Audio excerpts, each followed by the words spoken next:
last panel of today, we have enabling the innovation in admission, enrollment, assessment, accreditation,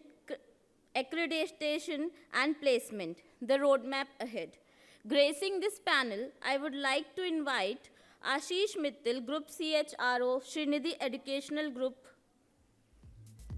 So please come on the stage.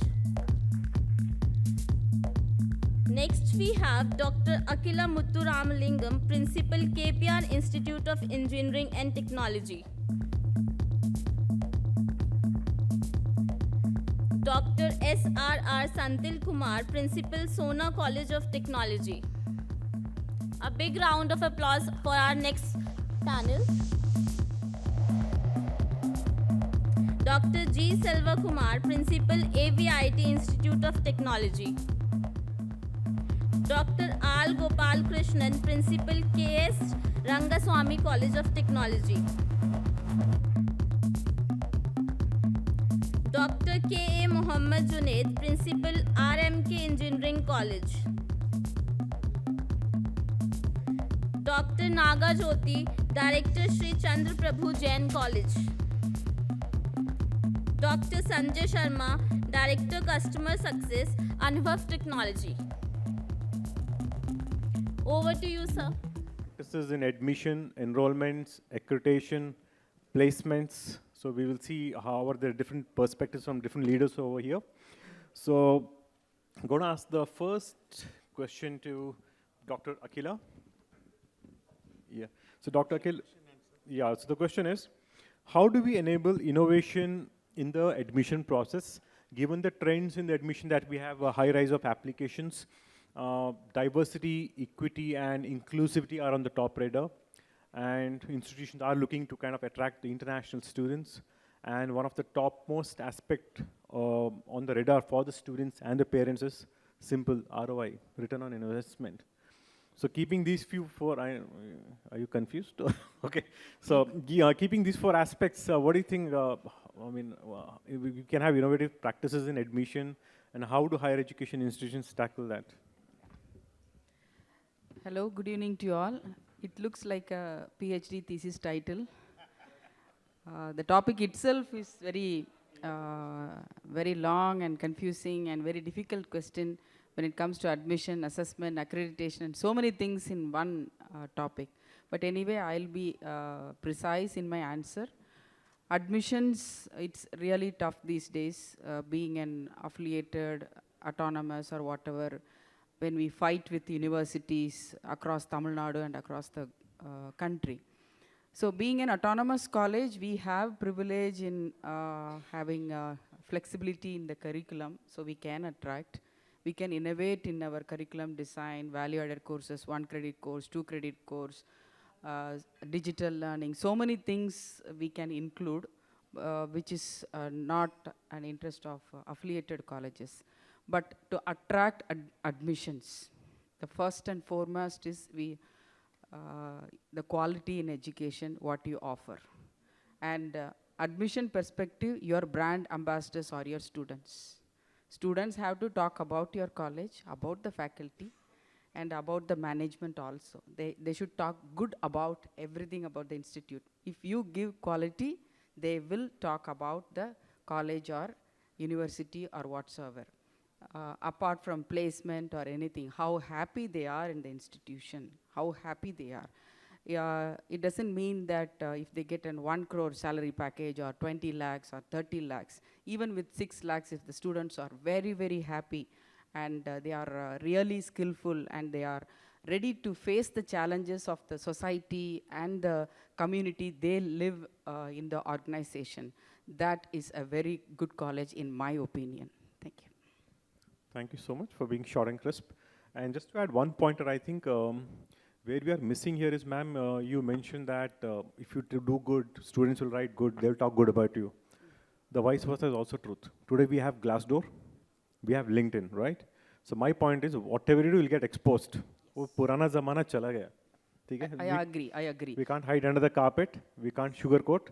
We So whatever we kind of actually present, whatever the kind of, in HR we call employee experience, in the education sector we call it student experience, the most important. All our activities have to revolve around it. So I think if once we give the best student experience, and if we give worst, we should be prepared what's going to come. So it's no surprises either. Yes, I agree. Thank you so much, ma'am. Next question is to Dr. Senthil Kumar. Yeah. So, Prof. Senthil, what are the benefits of setting goals in higher education enrollment strategy? When we talk about goals, typically, I mean, it can slightly correlate with the corporate space. We talk about goals being SMART goals: specific, measurable, attainable, realistic, time-bound. So how do you think these goals can actually help to improve the enrollment process or some kind of innovative practices? You are talking about with respect to the institution or Institutions. That's okay. right. So good evening, everybody. I know, being this is the last session, I believe people will be very happy. Normally, the first session will go very happily. The last session also, because after this session, everyone is going to leave the hall. Okay. So good evening once again, and thanks Elets for having given us this wonderful opportunity to meet with you, to get the experience from every one of you, and also opportunity given to me to share some of my views on this. And of course, the question is really big. What is the goal? What are the benefits that we will be getting when we set the goal for getting the admissions, So basically, enrollment? So we are saying right? the importance of setting the goals. Should it be set or it should Yeah, be it open? should be said. It should be said. Definitely, for everything, for every success, there should be some goal should be set in the mind, So that is very much required. In fact, right from the morning, of course, I'll slightly deviate from the question, whatever it is, you asked. Please go ahead. My direct answer to your question is, yes, goal needs to be set. The benefits, for setting the goal is only when you set the goal, you will get good quality students, and attrition will not happen, because even after joining many colleges, the students are leaving after 6 months or 7 months, Then accreditation process will go properly, and research things will happen properly, whether you are talking about entrepreneurship or you are making the students to be ready for the, product, innovations. It's all will happen only when you set a goal with respect to the admission point of view itself. And now, see, that's the answer I have answered. Your question, having given the mic to me, I think I need to share some of my experience here. The topics, whatever people were talking right from the morning, right from NEP and other thing. Being all the panel members, of course, everybody has come from the self-financing institutions. And, what best we can do with respect to, making our students as really employable, or if the goal set by the student, if it is towards research or higher education or in becoming entrepreneur, what is the kind of steps the institution has to look into. Thereby, we can set the, dreams reached by the students, whatever the dream set by the student. So for which, at the beginning of the admission, we need to talk to the students, or maybe 1 month or 2 months induction program needs to be given for them to make them understand, what are the various avenues are available for that particular student when he passes out from the institution, and bucket them individually. And even IIT professor was mentioning that, 30:70, compulsory courses versus, optional courses. 30:70, that's what is the one what they have adopted already. Whereas affiliated institutions, it's very difficult. Being autonomous institutions, we have got CBCS, and fully flexible credit system, FFCS, is the one which we are looking for, wherein if we are given with that kind of opportunities, it is very easy for us to roll out 30:70. So 30:70, multidisciplinary aspects will get into the minds of the students, and automatically, the student will be given opportunity to look around various disciplines and to get hands-on experience in that aspect, and bucket them and then give them opportunities to take up the courses as per his requirement, and then make them, connect with the industries. That's very important aspect, which normally many of the institutions are not doing well in that area, because, they have got so many other, bottlenecks, and they are going behind that kind of bottlenecks. Whereas this is one important aspect wherein if you connect the students with the industry problems, and if you are allowing or giving opportunities with respect to the facilities and other thing and mentoring, and that will make them to wet their hands with that kind of experience, which will definitely give them a lot of confidence. End of the day, the placement will happen. In case we wants to do entrepreneurship, the end of such kind of, problem solving experience, whatever he had, he will be coming out with the product, and the end of the day, he can set up a great enterprise. And, as I am hailing from, Sona College of Technology, I am from Sona College of Technology, which is a tier 2 city, wherein I have to share only 2 minutes. I will take, sir, with your permission, please go ahead. because which is going to be motivational thing for, the people, those who are looking for how to make our institution as a better one.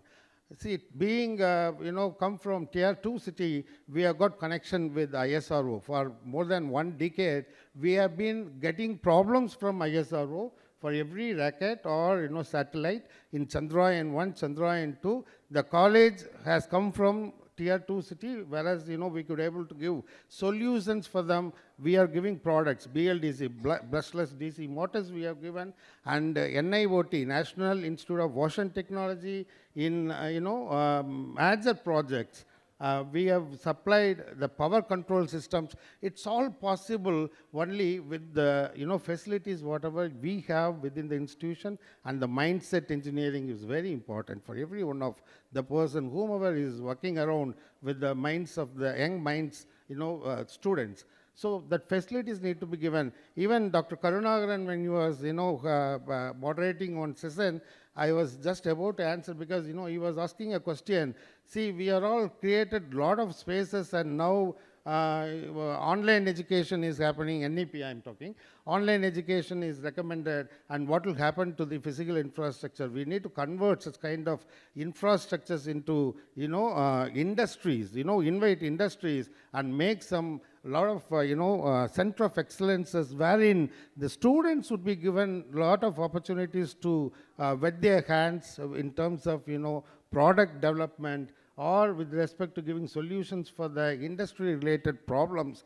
That alone is going to make all the students employable, and they will be very, very successful. When we do such kind of practices within the institutions, there will not be any question arising in terms of getting admissions. There will not be any problems arising in terms of, placements. There will not be any problems with respect to entrepreneurship or getting, great institutions for their, higher education. From the same college, from civil engineering, the student who passed, who had got, admissions in MIT, and who last year who got admission in Berkeley University. Last year, completed student, he got in Berkeley University. So it is not the matter where the college and what exactly they are doing. Only when the leaders, when we have a point of view that, we need to make every student as a real-time engineer, so it will all will happen automatically. Without those words, thank you very much, sir. I'm sorry I have taken a lot of time. I'm sorry for that. No, your words, definitely thank you for sharing your inputs. Don't worry about time management, we'll handle, sir. So coming down to it, definitely what you said is extremely important, that we make our students industry ready. I was with Infosys for 5 years. So trust me, clients wanted first day, first hour productivity. Billable resource. We can't have people on bench. We can't have people non-billable resources.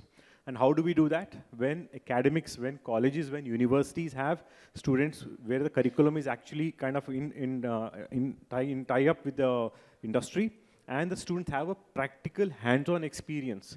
The point is real lifetime challenges, because theory days are over.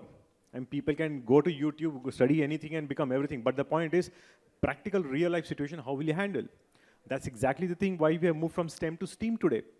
We have added arts, to STEM, science, technology, engineering, and mathematics, to create a stream so that we have a overall holistic development of a child. I mean, a student knows how to handle his emotions today, right? We have arts, we have sports, we have music, we have culture. So that's where actually a person, a student builds up his entire personality, which has a direct positive contribution on his personal and professional life. Aptly, rightly said, sir.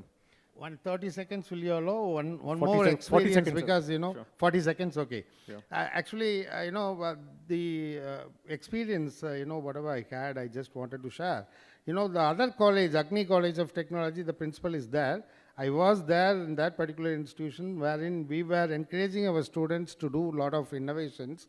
In that, one product which came out of that, you know, that has become a great enterprise today, which was inaugurated by the Prime Minister, Garuda Aerospace. You can Google it, which has incubated from that particular college, which is because of the leader and the people, those were, you know, are surrounding the students, who gave the permission, gave the facility, everything. Now tomorrow, in the same hall, it is going to be, you know, launched by MS Dhoni. In the same hall, that program is happening. Now they are making 2,000 drones. This is the only biggest drone manufacturer I can say within India. So this is an example. It is not with respect to the college, only thing, how you are approaching the students, how you are helping the students, how you are, you know, giving the facilities for the students. That alone matters. Thanks a lot. Thank you, sir. 40 seconds, perfectly justified. Thank you so much. So the next question is to Dr. Selvakumar. Please share your views on the admission procedure with regards to cutoff system versus CUET. Which one is better and why? I know with technical questions, post-lunch sessions. Save some seconds. Yeah. Very good evening. I extend warm wishes from AVIT, a part of Vinayaka Mission's Research Foundation team to be university. In fact, I take the privilege of putting my point regarding the admission, because that is the bread and butter and lifeline of any institution for that matter.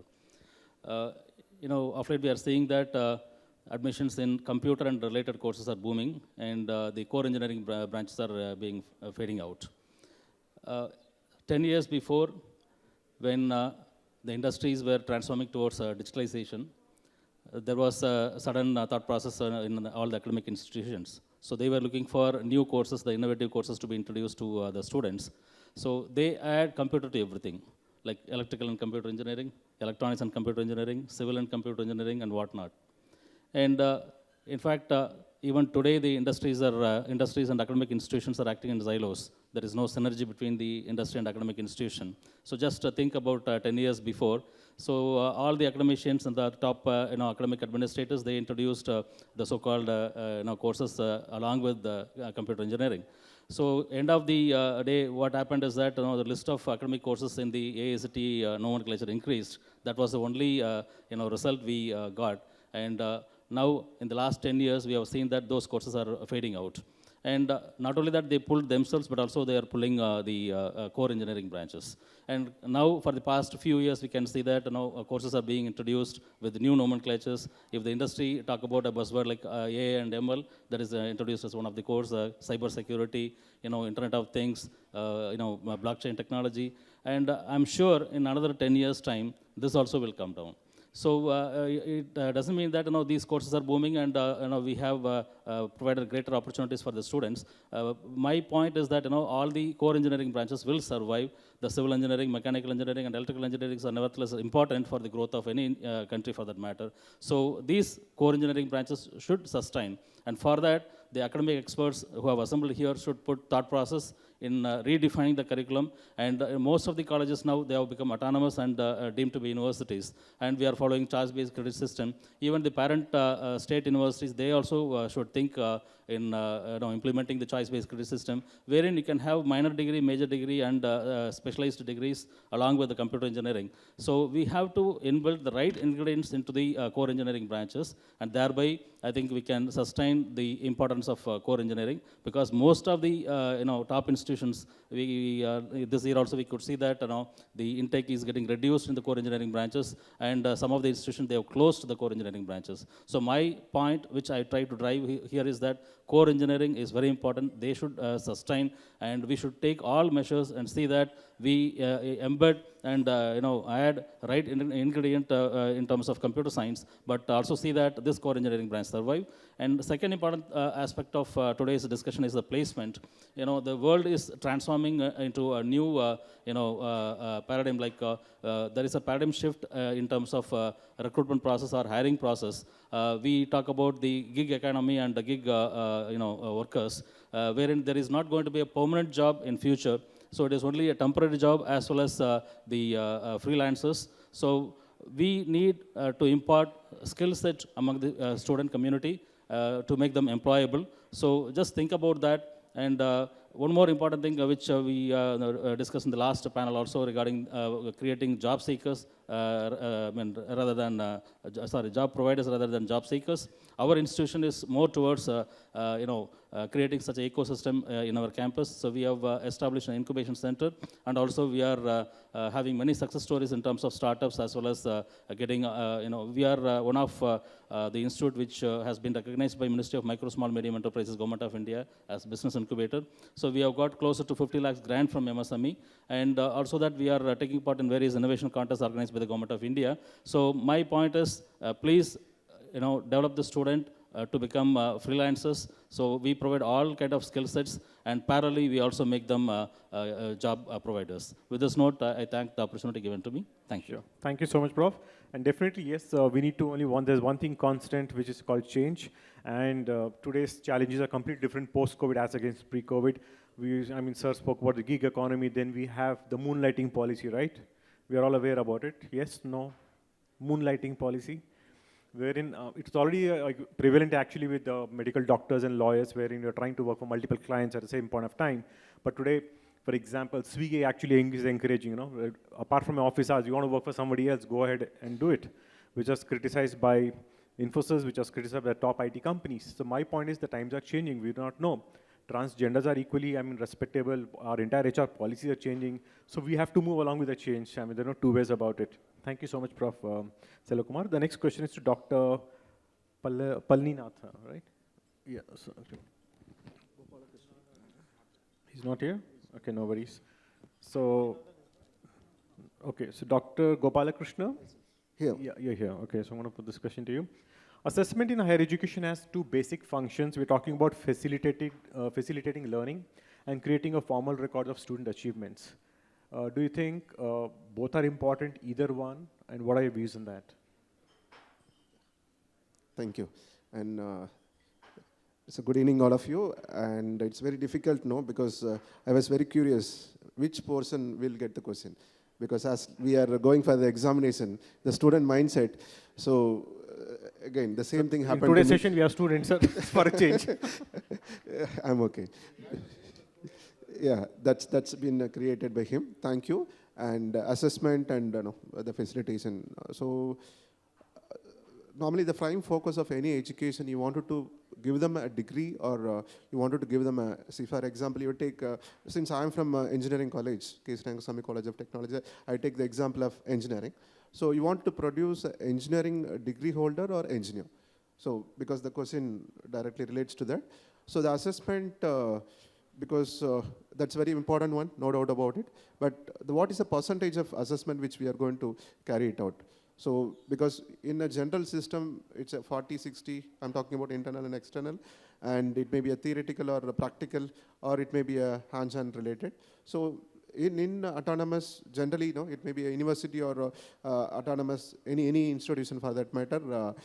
We also introduced certain courses called integrated courses, where both laboratory and theoretical will be there. So make sure that most of the courses, if you go with that, and the assessment part and the laboratory part will be ensured, so that the hands-on will be more, and we'll be able to ensure that the students will be facilitated much on practical part, because that's what you're talking about, facilitating them. One thing. The second one, facilitating them, if suppose in a mathematical thing.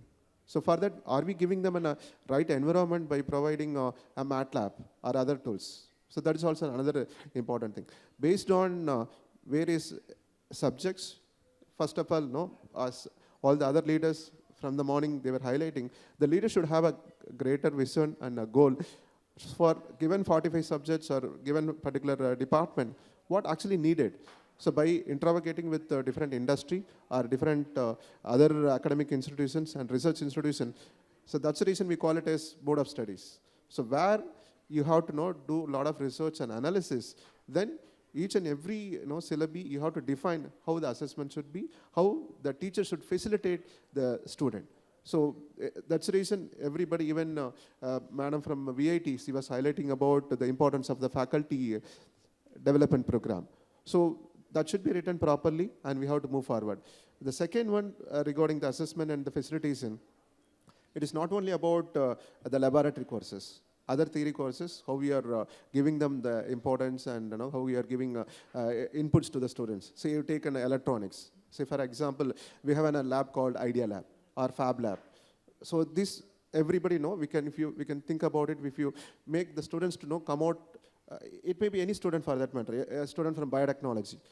He may be thinking that I have to deal only with the chemicals and I have to deal only with the plants. It's not so. So how the fertilizers will be working. So otherwise, how the growth of the plant will be if you put something else. The IoT is integrated. So there you are facilitating them with the electronics, where the multidisciplinary is also coming into place.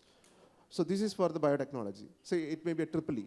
So the triple E, you take this hall alone, just for an example, where we have lights. Normally, when we teach the student in electrical and electronics, we'll talk about only the lux level, that's it. We are not teaching them how to calculate the lux level. There is a software called Dialux. So these things need to be facilitated if you assess them by providing all these value added, so that when they go to the industry, see if you go to an industry called, we have a representation from Larsen and Toubro. So it is in a construction industry where there is a service called MEP, Mechanical, Electrical and Plumbing Services. So if you get into an industry like that, you should know how to calculate the lux level of the hall, or not only the hall, any room for that matter. So the student will be easy to do his design part. Not only this lux level, it may be a cable calculation or any calculation for that. So when we handle the classes, when we frame the syllabi, it is not copy from Stanford or different other foreign universities or our own Indian universities, where we have to be very, very careful in framing the syllabi, what is exactly needed presently and futuristic. That is what needed. So assessment is needed, but how we are facilitating them with the current tools and industry tools. This is what we call it as industry and institute interaction. It is not only for the placement perspective. So one last point I wanted to highlight here. So as far as industry and institute interaction is concerned, we have a policy to send the students for the internship. It is not only for the students.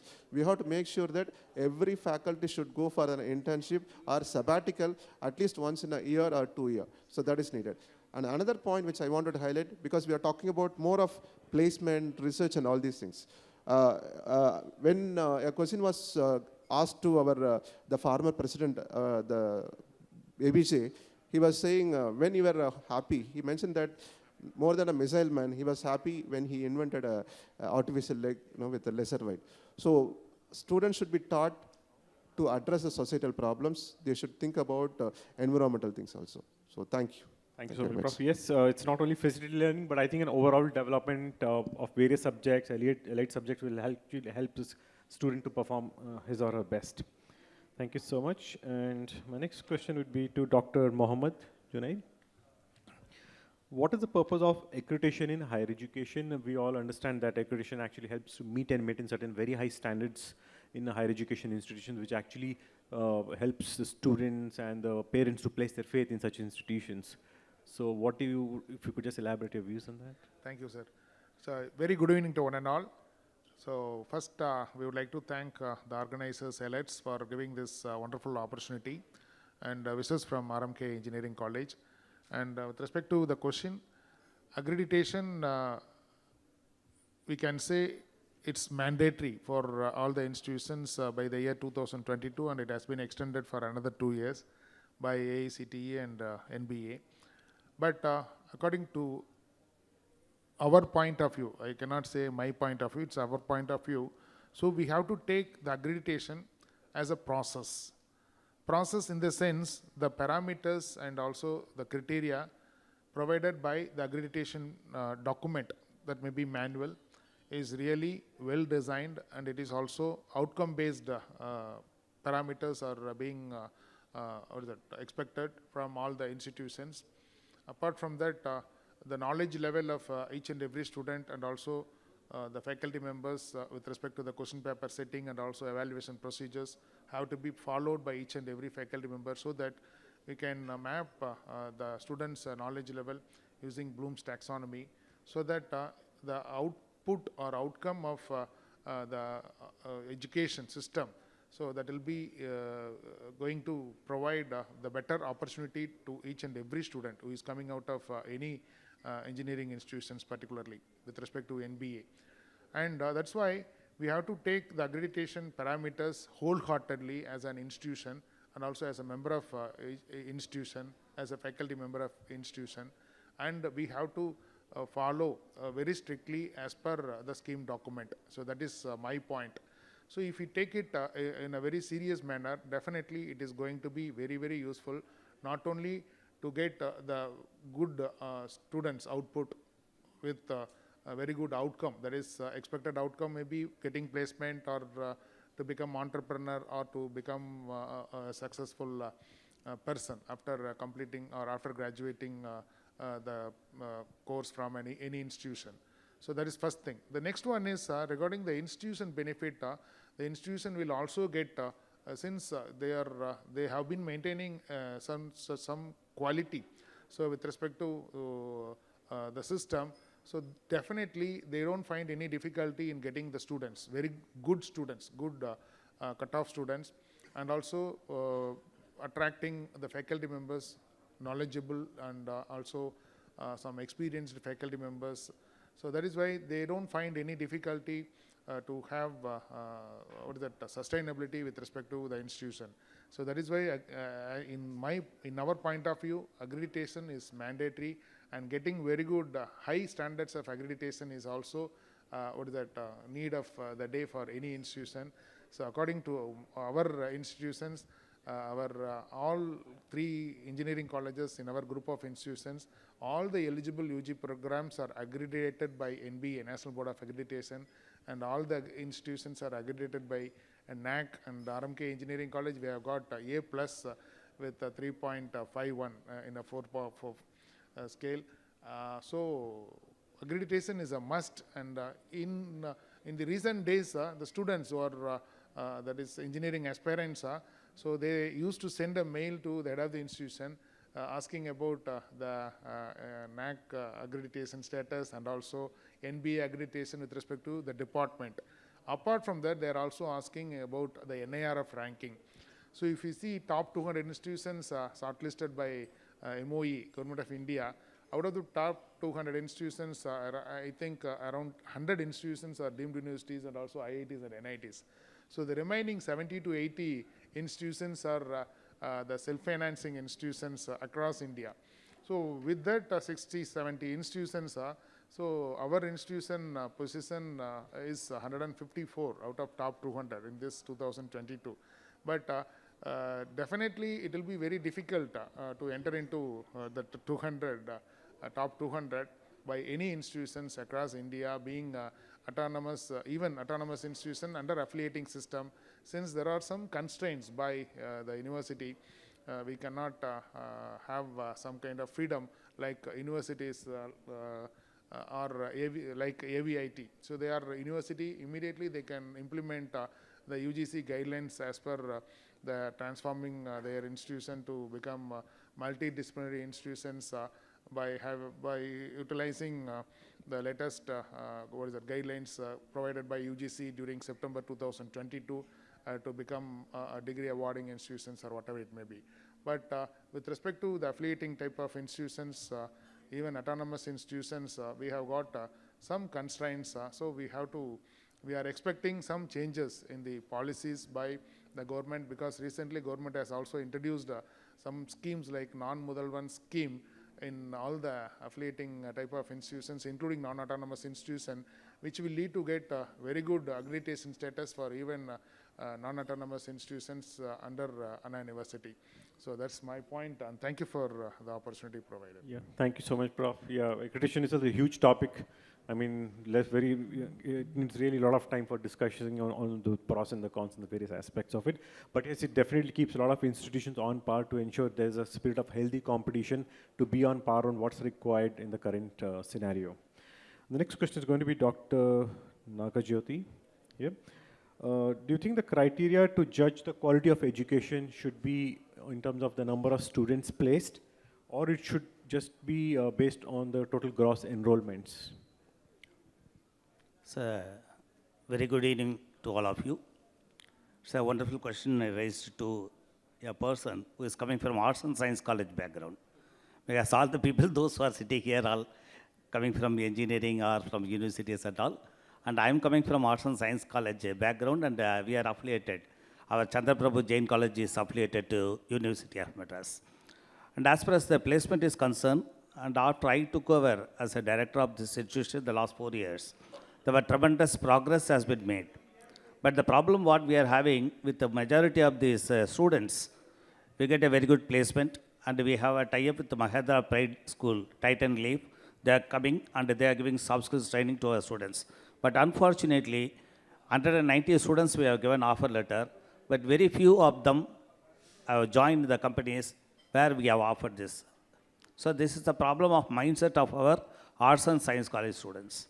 And then number two, one of the major problem what we are having, and most of the times, still recently, I think before last year, the Madras University curriculum meant for both UG and UG, and as well as the curriculum what we are following right now, the syllabus and everything has totally changed.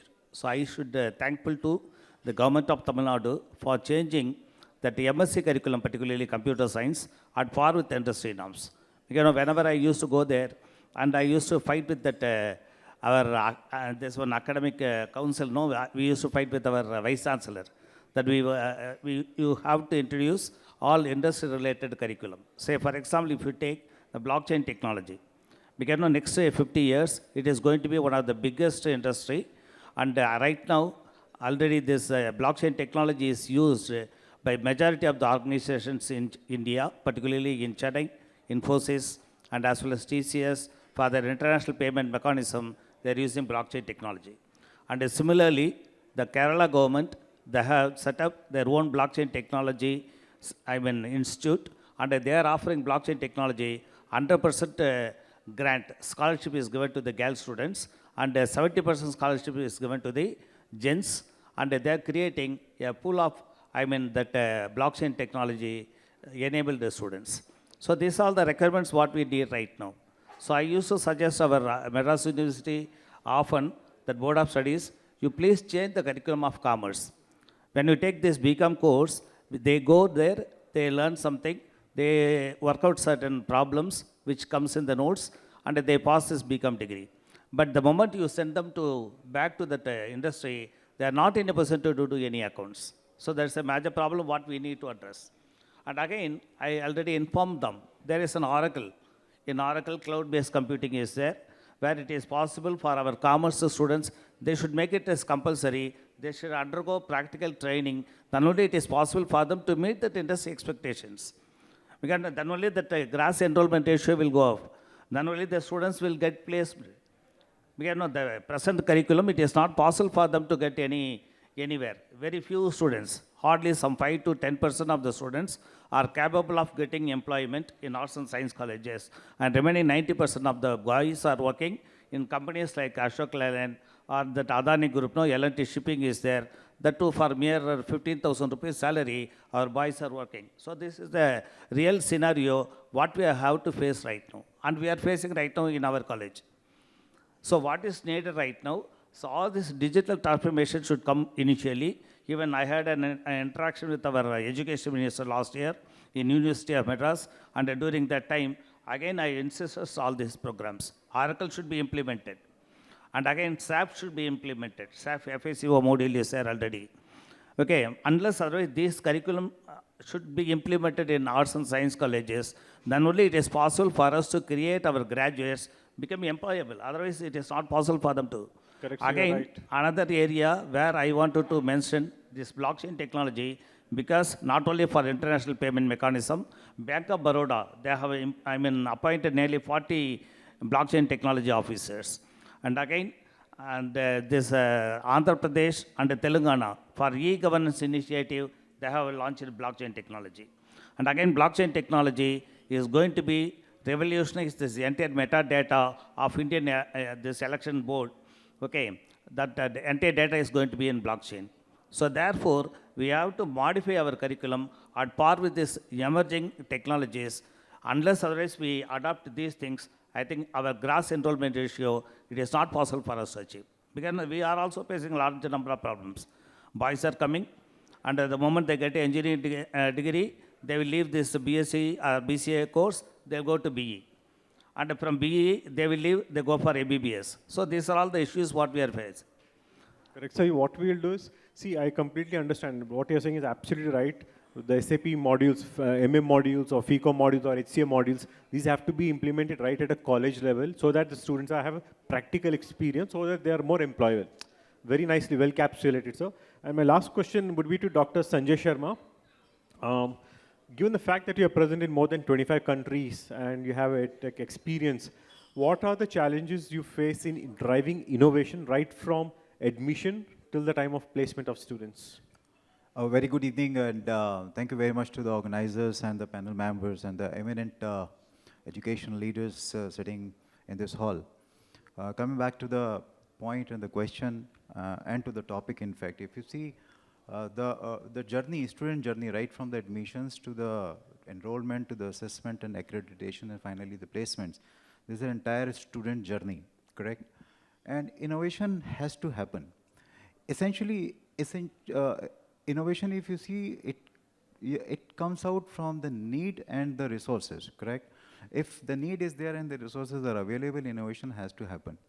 Fortunately, in India for last couple of years, for last 5, 7, 10 years, if we see there are a lot of resources which are coming up.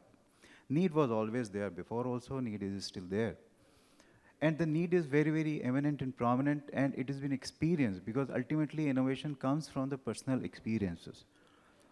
Please mind it that all innovations will be student-led because personal experiences will tell us the problems and those problems will be solved through the innovations. It's good that there are more than 400 edutech companies working in India now, and they all are working for different types of innovation, and mine company is also one of them. Unless we talk about the innovations which comes out from, the very offbeat kind of innovations and very, very different kind of innovations, when we talk about the Blackboard Alive, which converts the Word file or the PDF file into the audio file or into the Braille file, that becomes innovation. When we talk about one of the organizations which is working as Soul Machine, where the counselors, the placement counselors are virtual counselors, but they look like just like a human being because they can show you the emotions, they can modulate their voice, and you need not to have actual counselors behind the scene. That becomes an innovation.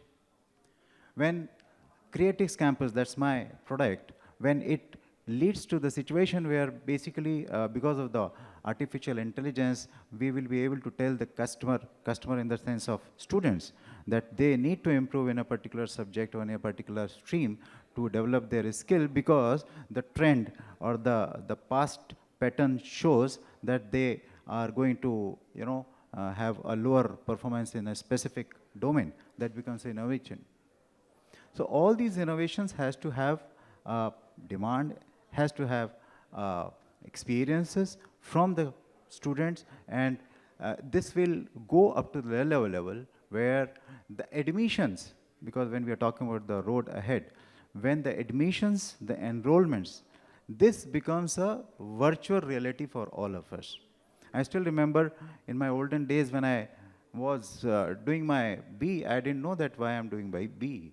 When I passed from 12th, 35 years back, 30 years back now, I don't know why I chose B to do that. And after doing B, what I'm going to do, because I didn't know anything about the skills set what I'm possessing. I wish that the innovations will lead to the students to know their strengths and their skills so that they can opt for the right careers for them. And this is going to happen very soon because everybody is working for that now. The assessments will be automated. The grades will be given automated. The placements will become for those people who are really aspiring for the right careers. And this will also be unbiased and very, very non-judgmental based on your own strengths. Everything will become system-oriented. Everything will become, the platforms where the technology will drive it and it will play a vital role. I wish to see in another 2-3 years or maybe latest by 5 years that everything, there's going to be a paradigm shift. Attendance is not going to be mandatory, which is mandatory as of now, 50%, 75% is not going to be. Digital universities are already in vogue. UGC has approved the digital universities. Everything will become online, everything will become, virtual. And that is the road ahead. I'm happy that there are many organizations working for these challenges. Innovations are happening. My organization is also doing such innovations. And we are proud that we will be contributing in this journey for the betterment of education industry and transformation of education industry. Thank you very much. Thanks, Dr. Sanjay. Thank you so much. And I think what's coming out very strongly is actually innovation will be the key driver in the higher ed space. And also I think one more point which we need to keep in mind is that today our students are going to work in an organization which has multi-gen workforce. Okay, which means we have baby boomers, you have Gen X, Gen Y, Gen Z, millennials, and at home we also have the alpha generations. The point is the expectation of each generations are different. You and I will expect a good home, retirement plan and all. Today's kids, they don't want home prop, they want immediate 2 minutes Maggi noodles. They say, Ashish, healthier performance management system, go to health, throw it in the dustbin, check it out, shift, delete.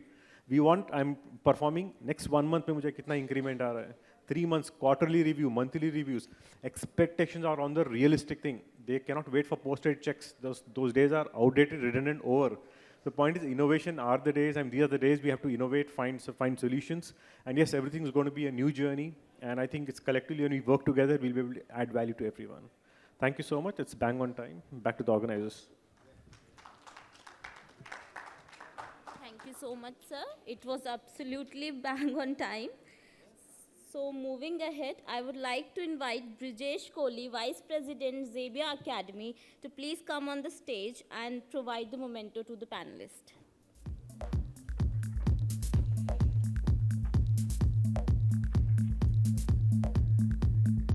First, we have Ashish Mittal, Group CHRO, Sreenidhi Educational Group. A big round of applause.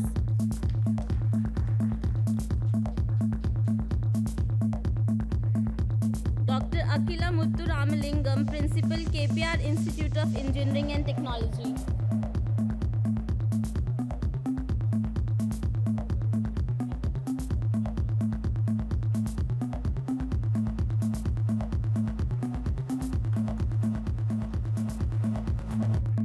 Dr. S.R.R. Senthil Kumar, Principal, Sona College of Technology. A big round of applause for sir, please.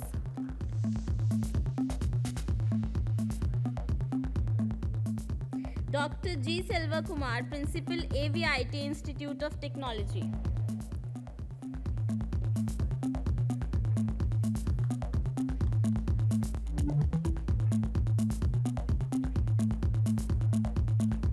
Dr. R. Gopalakrishnan, Principal, K.S. Rangasamy College of Technology. Round of applause, everybody, please. Dr. K. Mohamed Junaid, Principal, RMK Engineering College.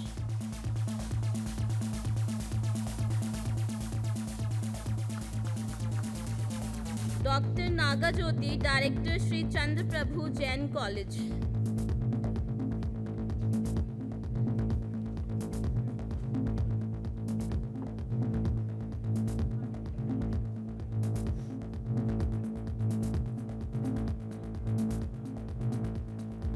Dr. Sanjay Sharma, Director Customer Success, Anubhavam Technology.